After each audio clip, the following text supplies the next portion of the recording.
Saris brothers శ్రావణ వేడుకలు అన్ని రకాల వస్త్రాలు శ్రావణంలో కూడా ఆషాఢం ధరలకే అమ్మకం.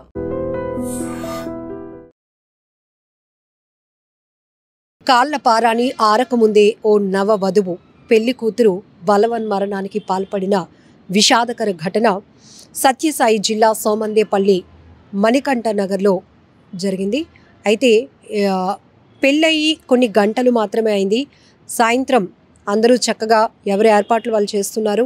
ఫస్ట్ నైట్ కార్యానికి సంబంధించినటువంటి ఏర్పాట్లు అందరూ చేస్తూ ఉండగానే ఈవినింగ్ 4 గంటల ప్రాంతంలో ఆ అమ్మా నాన్నకు హర్షిత, నాన్న నాకు ఈ పెళ్ళి ఇష్టం లేదు, మీరు నన్ను బలవంతంగా పెట్టడం వల్లే నేను ఈ పెళ్ళి చేసుకున్నాను, కానీ మరి కాసేపట్లో కార్యానికి సంబంధించి ఏర్పాట్లు కూడా జరుగుతున్నాయి, ఇంట్లో ఫస్ట్ నైట్ కూడా జరగబోతోంది, ఇక నేను ఇప్పటికైనా మీ ముందు ఓపెన్ కాలేకపోతే, నా పరిస్థితిని మీకు చెప్పుకోలేకపోతే ఇక నేను నరకం అనుభవించాల్సి వస్తుంది తర్వాత అంటే, అప్పుడు ఆ హర్షిత వాళ్ళ నాన్న, అదేంటమ్మా ఇప్పటి వరకు బాగానే అయింది కదా, ఎంగేజ్మెంట్ జరిగి 2 నెలలు అవుతుంది, పెళ్ళి కూడా అంతా చాలా గ్రాండ్గా జరిగింది, ఇప్పుడు వచ్చి ఇలా చెప్తున్నావేంటి అని నచ్చజెప్పే ప్రయత్నం చేశారు. కానీ హర్షిత నాకు కొంచెం టైర్డ్గా ఉంది, నిద్ర వస్తుంది, కాసేపు నేను రెస్ట్ తీసుకొని వస్తానని చెప్పి వెళ్ళింది.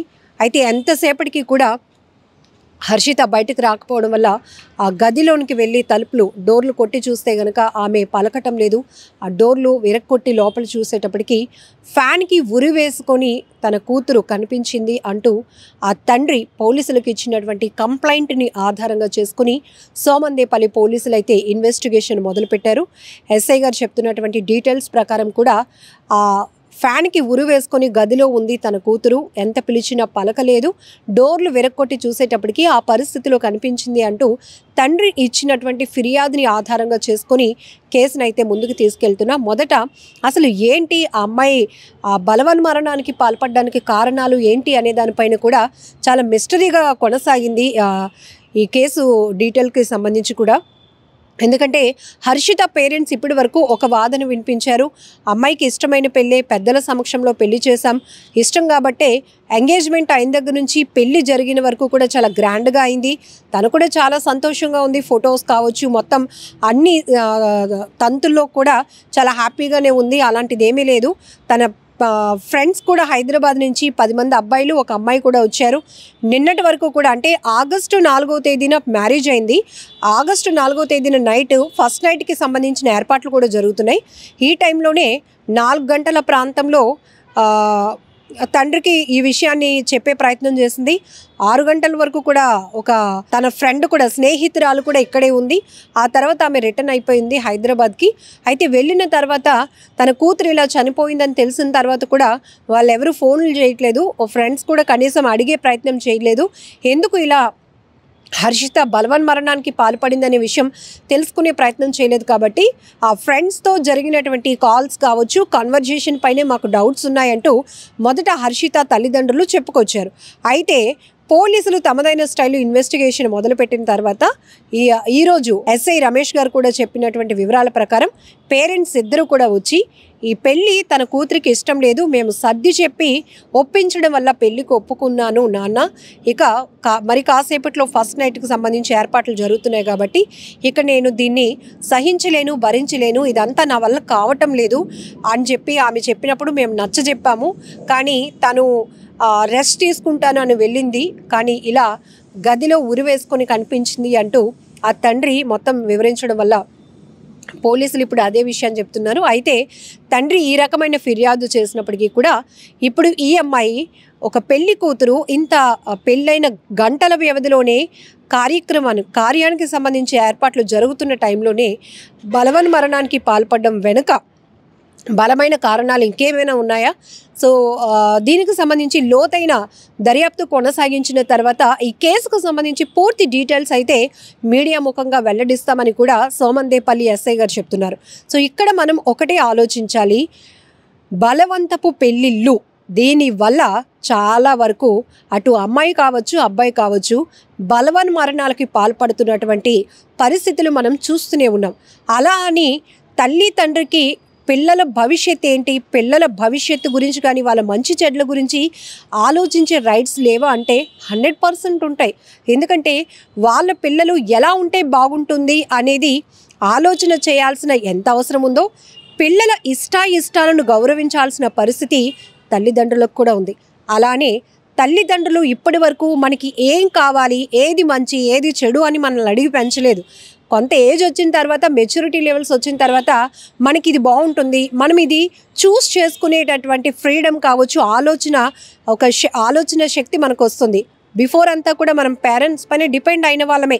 సో చిన్నప్పటి నుంచి అసలు మన గురించి మనకన్నా మన పేరెంట్స్కే బాగా తెలుస్తుంది. మన మూడ్ ఎప్పుడు ఎలా ఉంటుందో, మనకి ఇష్టమైంది ఏంటి, మనకి నచ్చింది చేస్తే మనం ఎలా ఫీల్ అవుతాం పిల్లలు కానీ తల్లిదండ్రులకు ఉన్నటువంటి నాలెడ్జ్ యాక్చువల్గా మన మీద మనకి కూడా ఒక క్లారిటీ ఉండదు.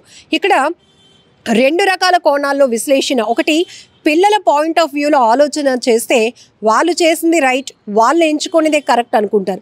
ఇక్కడ తల్లిదండ్రులు మేమేం చేసినా, మేమేం ఆలోచించిన పిల్లల కోసమే కదా, మా పిల్లల భవిష్యత్తు బాగుండాలనే ఒక మంచి ఆలోచన కావచ్చు, స్వార్థం కావచ్చు, అది మేము పెంచి పోషించినటువంటి పిల్లలు కాబట్టి వాళ్ళ ఫ్యూచర్ ఇలా అయితే బాగుంటుంది అని ఒక డెసిషన్ తీసుకునే రైట్ మాకు ఉంది అంటూ పేరెంట్స్ కూడా చెప్తారు.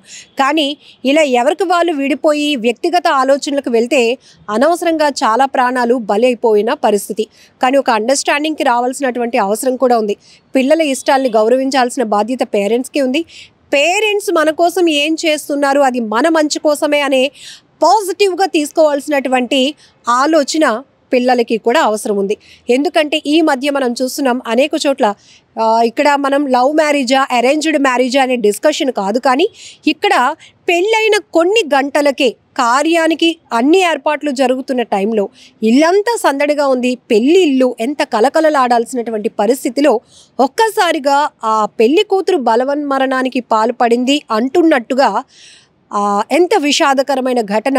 దీన్ని ఇప్పుడు ప్రతి ఒక్కరూ చాలా పెయిన్ఫుల్గా తీసుకోవాల్సినటువంటి ఆలోచన కూడా ఉంది. ఎందుకంటే నిన్న కృష్ణా జిల్లాలో కూడా ఒక నవవధువు తమ్ముడు సారీరా నేను ఇక్కడ నీకు ర్యాకి కట్టలేనురా అంటూ ఆమె సూసైడ్ నోట్లో మెన్షన్ చేసింది.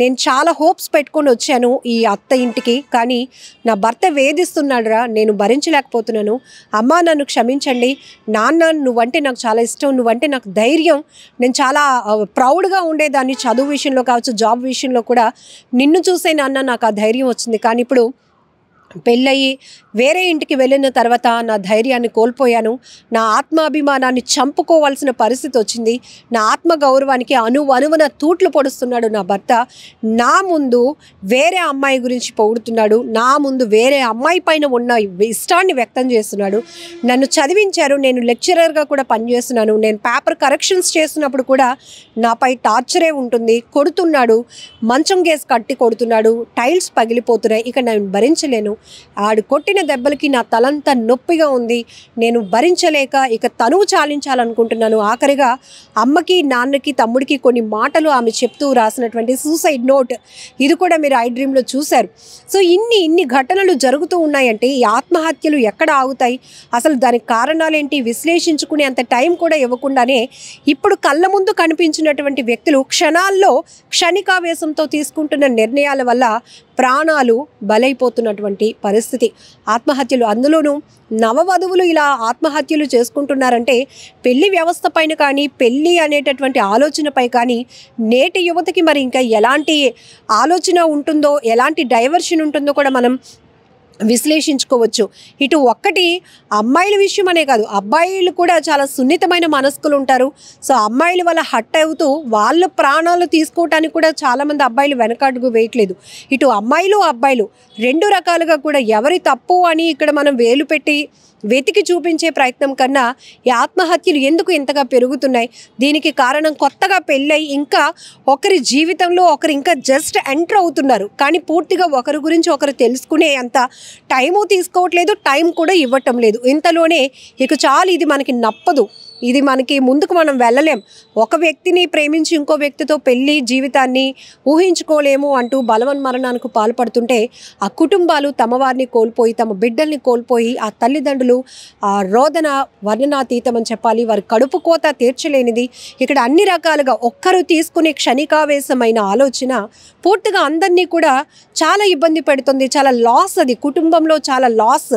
కాబట్టి ఈ ఘటనపై మీరేమంటారో కూడా కామెంట్ బాక్స్లో మెన్షన్ చేయండి. సోమందేపల్లి ఎస్ఐ గారు చెప్తున్నారు, పూర్తిగా ఈ కేసు ఇన్వెస్టిగేషన్ అయిన తర్వాత పూర్తి డీటెయిల్స్ ఇస్తాం. ప్రస్తుతానికి హర్షిత ఎవరైతే మృతురాలు తండ్రి ఇచ్చినటువంటి కంప్లైంట్ ఆధారంగా ఇన్వెస్టిగేషన్ కంటిన్యూ అవుతోంది.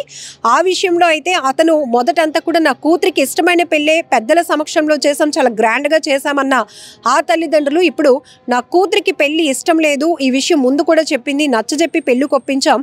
ఇప్పుడు ఫస్ట్ నైట్కి ముందు తన ఇష్టాన్ని తన అయిష్టతను రెండు కూడా మా ముందు ఎక్స్ప్రెస్ చేసింది. అయితే మేము నచ్చజెప్పే ప్రయత్నం చేశాము అనుకున్నాం, కానీ నా కూతురు దీన్ని పాజిటివ్గా ఆలోచించలేక తను సూసైడ్ చేసుకుంది అనే వాదన ఆ తండ్రి కూడా చెప్తా ఉన్నారు. సో ఏది ఏమైనా ఒక అమ్మాయిని కోల్పోయారు ఆ కుటుంబం. చాలా బాధాకరమైన ఘటన. నిన్నటి దినం హర్షిత అనే 22 ఏళ్ల యువతి ఉరి వేసుకొని ఆత్మహత్య చేసుకోవడం జరిగింది. ఈరోజు ఉదయం 8 గంటలకి తల్లిదండ్రులు ఇద్దరు వచ్చి, కృష్ణమూర్తి పద్మావతి అనే ఇద్దరు మణికంఠ కాలనీలో నివాసం ఉంటారు. ఇరువురు వచ్చి మాకు ఫిర్యాదు ఇవ్వడం జరిగింది. 2 నెలల క్రితం బాగేపల్లికి సంబంధించిన ఒక ప్రైవేట్ ఎంప్లాయీకి నిశ్చితార్థం చేసుకొని నిన్నటి దినం బాగేపల్లి దగ్గర కళ్యాణ మండపంలో పెళ్లి చేసుకొని అమ్మా నాన్న ఇంటి దగ్గర శోభన కార్యక్రమాలకి సాయంత్రం 4 గంటలకి అట్లా చేరుకున్నారు. చేరుకున్న తర్వాత అమ్మా నాన్నతో, నాన్న నాకు ఈ పెళ్లి ఇష్టం లేదు, నాకు ఇప్పుడే పెళ్లి చేసుకోవాలని కూడా లేదు, ఇంకా మీరు నిశ్చయించినారు కాబట్టి చేసుకున్నాము, దీనికి సంబంధించి నేను ఇప్పుడు కూడా చెప్పకపోతే ఇబ్బందులు పాలవుతానని చెప్పేసి మీకు చెప్తున్నాను, అలాగని చెప్పేసి క్యాన్సిల్ అయితే మీ పరువు పోతుందని నేను గమ్మునున్నాను అని చెప్పేసి చెప్పిందట. ఇప్పుడు అలా చేస్తే బాగుండదు అమ్మా, ఇన్ని రోజులు బాగానే ఉన్నావు, ఇప్పుడు ఇలా చెప్తే ఎట్లా అంతా అయిపోయిన తర్వాత అని చెప్పేసి మేము అడగడం జరిగింది. సరే నాన్న ఏదైతే అవుతుంది అని చెప్పేసి అలసిపోయాను, కొంచెం రెస్ట్ తీసుకుంటా అని చెప్పేసి పర్సనల్ వెళ్ళి అనుకుంటా అని చెప్పి వెళ్ళింది. కొంతసేపు తర్వాత నిద్ర లేపాలని చెప్పి మా పాపను లేపితే ఎంతసేపు గడి తీయకపోయేసరికి చూస్తే తలుపు గడి ఉన్నది. గడి పగలగొట్టి లోపలికి వెళ్ళిన తర్వాత ఉరి వేసుకొని తన చీరతో ఉరి వేసుకొని చనిపోవడం జరిగింది. నిజంగా ప్రస్తుతం ఉన్నటువంటి సమాజం దేనికి ప్రయారిటీ ఇస్తుంది?